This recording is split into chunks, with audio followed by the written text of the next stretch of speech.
माथाय भागे संबाद पुथी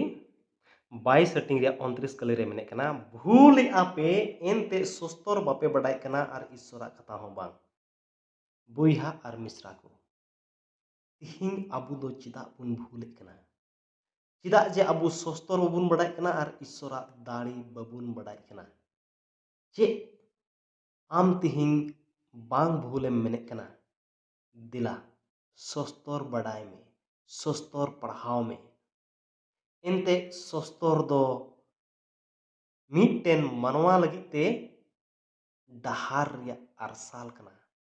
सिरिंग को रिया पुथी 119 हटिंग रिया 105 कली रे मेने कना सोस्तर रिया कथा दो ईश्वरा कथा दो अबुआ जंगा लगी दिवहे कना अबुआ डहार लगी मिटेन मार्साल कना आम जुदी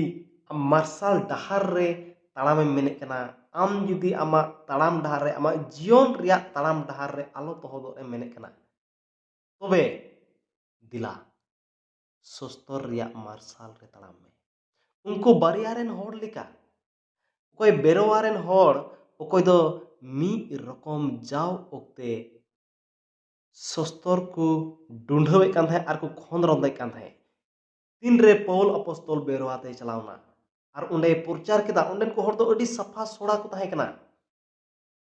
अडी भद्रो को थाहे कना उनको दो दिन मिले सोस्तर को डुंढवे कान थाना भला पौल अपस्तोल ओकाय रोड़े कान उना दो हे कना से बांग कना सोस्तर कथा रे दाम मेना उना दो आम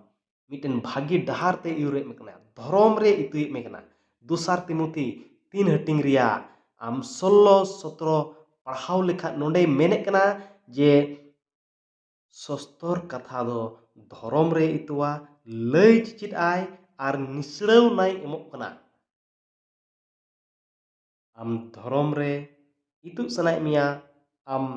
सिखावना हताव सनाय मिया दे ईश्वरा कथा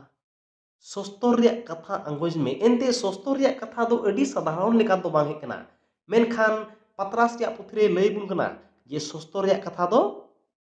ईश्वर रेन सनोत हड़ को तीन रे सनोत जीवे अयुर के कुआ उना लेकाते हे कना सनोत हड़ को दो ईश्वर रेन जीव होते को सरबराव उचुइना आर को ऑल किया आदो उनाते दे